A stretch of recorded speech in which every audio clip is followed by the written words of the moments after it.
Good morning mga ka-sisters. Ayan, magang-maga pa ay dito na tayo sa ating taas ng bahay. Habang naghihintay kay Mister kung anong may ulam namin. Dahil nagsabiki siya or nangawil. Lapit dito! Tingnan natin yung huli mo! Ay! Lapit dito! Yan ang huli mo? Oh, kadami? Bakit kunti lang kila nanay? Ay, sa akin gusto eh. Ay, yan. Anong luto mo dyan? Abaw, tambo? Ikaw maluto? Parisa ng labong. Eh, maluto pa tayo ngayon? Ikaw Kaya eh. pa? Ikaw eh. Ha? Ikaw eh.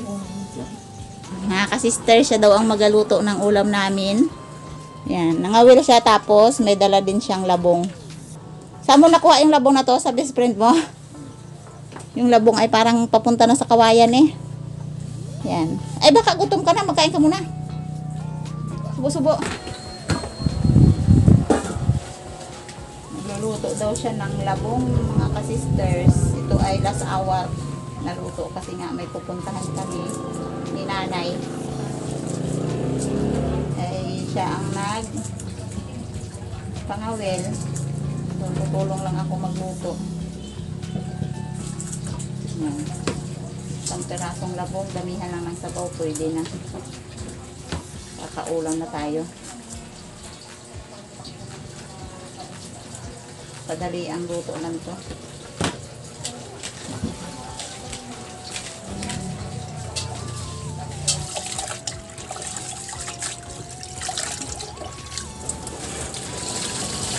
Ilang sopa yan, Hana? Apat. Apat na takal? Apo. Sinaing nung walang lingas. Sayang nang lawin pa akong mga kami.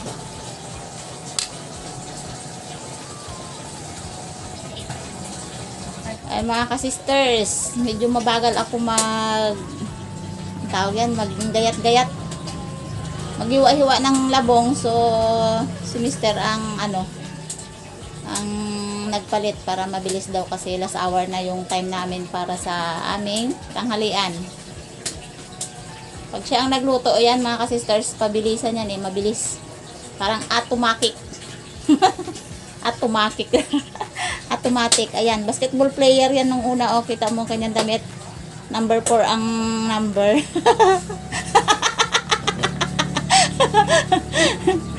Kaso na na-expired.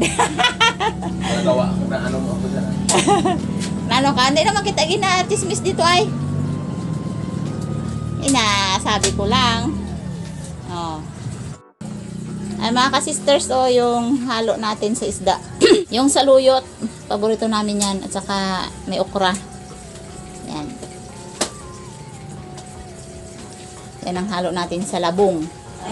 Yan ang trabaho ni nanay kapag ang opisina niya ay paggagawa ng lambat. Ayan sa tita. Habang naman mahinga, sabit na magsibas na ka. Naghintay si tita kasi magabunot kami ng mani doon sa bukid. Kaya pagtapos namin magkain, pupunta na kami ng bukid para magbunutan ng mani. Oh, sukal ng kongko.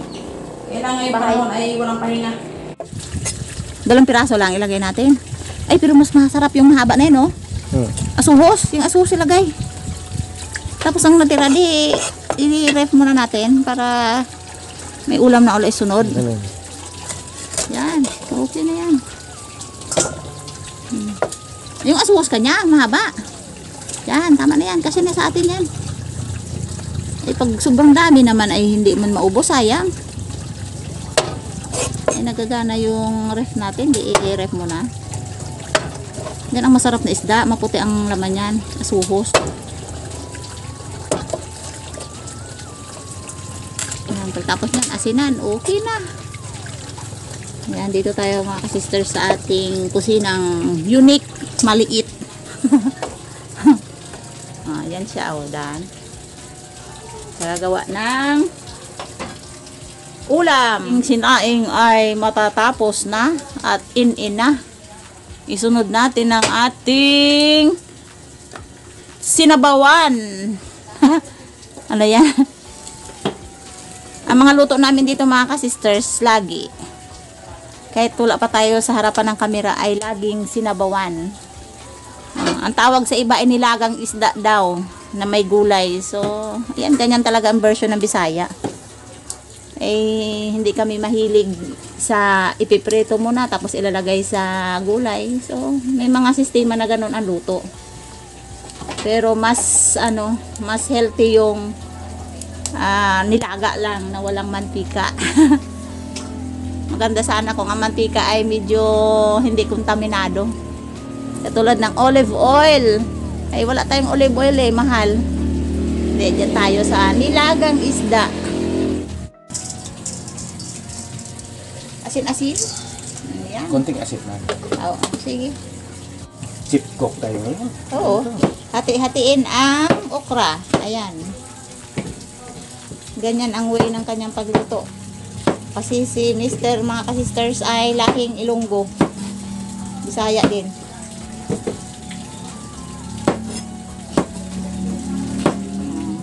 Pang ship yata yung panggayat mo ah. May may patulis-tulis pa ah. Oh, ba? Ako walang ganyan oh. Oh. So sayang pa man itong pinakabuntot.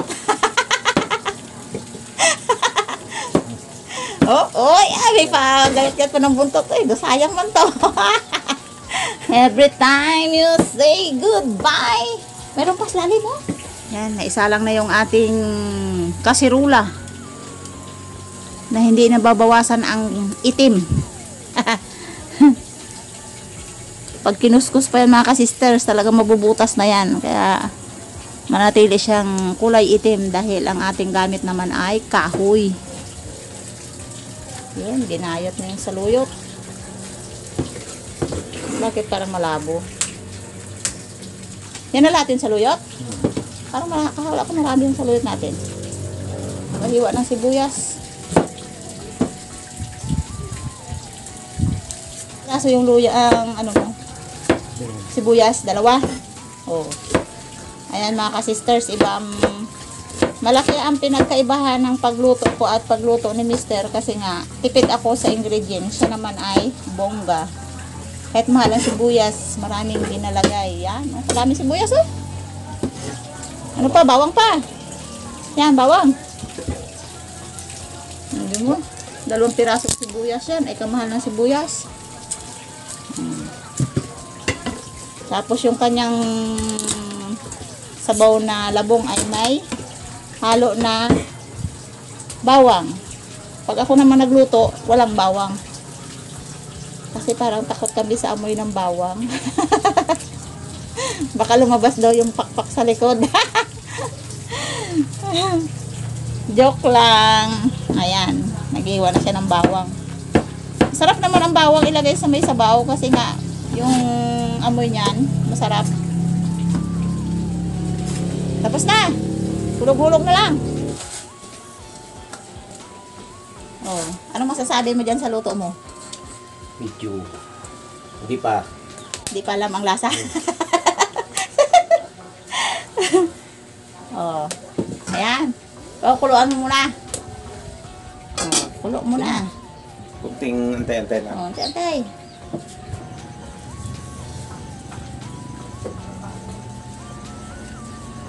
Lagay lang natin yung ating ingredients.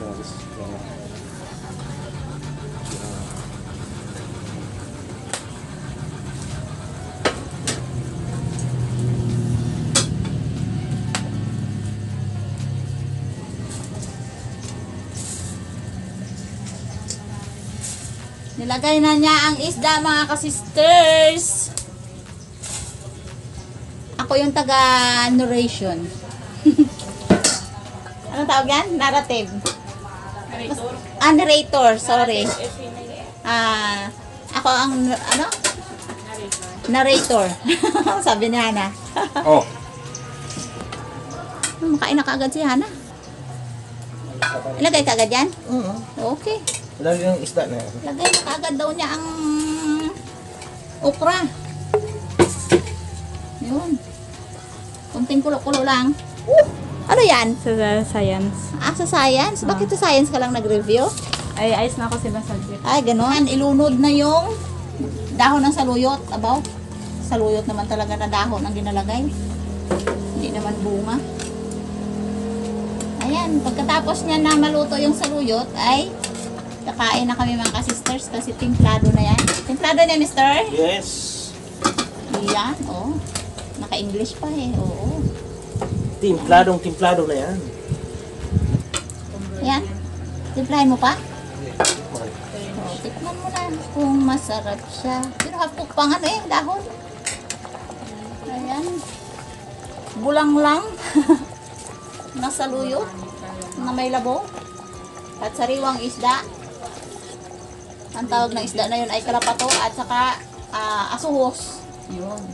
Aba, kulang pa daw ng asin. Dagdagan pa ulit para tumama. Ayun, bisik-bisik lang, pare.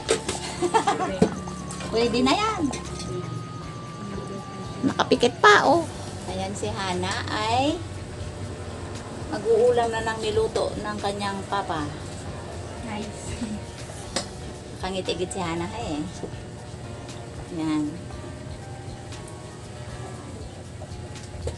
Kain na rin, ma. Oo, makain kami maya-maya. Una ka muna, dahil mag-aalis ka nga. Oh, may exam kami. Ihatid ka pa sa school, tapos sabay sundo si Aya. Yan. Tanggalin mo yung isang ano, yan. Kasi madudurog ang isda kapag hindi tinanggal. Sa gulay. Magsama-sama sila ng gulay. Aluyot sa baw. Oh, tama na yan. Para sa'yo lang muna. Para makakain ka na. Oh, tama na, tama na. Yan. Mauna muna si Hana, mga ka-sisters, kasi nga ay pupunta sa school dahil mag-i-exam. Ano yung first examination nyo ngayon? First quarter. First quarter. Update na. Kami mamaya ni Papa niya ang mahuli at saka si Lola Mercy, si kananay. Ngayon po si Hana ay paalis na dahil sila ngayon ay may exam, half day lang ang kanilang pasok. Yun. Paalis na sila, nakid sila. Yun.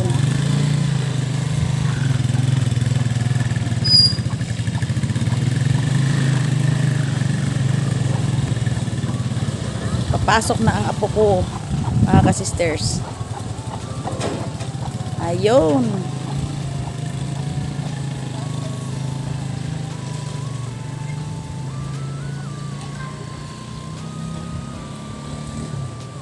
Yan, kain na tayo. Ayan, ito yung luto mga ka-sisters o yung labong. Paborito namin itong luto. Na ganito, sabaw-sabaw lang. Saka kunting gulay, pwede na. O, kanya-kanya na kami kuha ng ulam. Yan. Mas marami ka pang huli kay nanay. Nagsibayaw, wala man huli. Malayo agad ang pinuntahan mo, hay? Kasama kami. Oh, hay. Ay, nag-alis-alis man sila. Nay, punta na dito, magkain. Oh. Tapos na naligo, hay? Oo. Maharap ka sa video, nakaganyan ka. Tingnan mo yung tsura mo baga, oh. Oh, hi. Oh, ay, bagong ligo, tapos makain ganyan. Ay, abaw, showy-showy pa. Talaga naman. Mga ka-sisters! Busy ang matanda. Buka ka na ng pagkain, madam. Busy ang matanda. Kasi kami ay aalis. Ay, man dyan. Ibis ka muna. Ano? Hindi man natin tutukan ng kamera yan si nanay. Oo. Ayan, mga ka-sisters. Sa akin lang muna nakatutok yung kamera. Sarap ng gulay.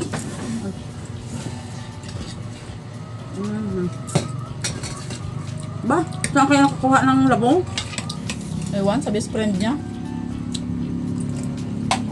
So, kuya dito, may gala ng labong, may gala ng isda. O, maano ka pa? Go! Patikim ng iyong pinaghirapan ha. Ay, ito Siyempre, pala. Kunin mo na yung malaking ano ah. Hindi, maganda yun oh. Kaunti ka baga mag-ulam. Dami mo mag-ulam. Ano mo yun? Meron ako dito. Hindi ako may... Suwa mo ito. May ngaba. Makatawel kasi si nanay. Hindi natin bukusan ng video. Baka Bagong guli. may mag-chat pa kay nanay.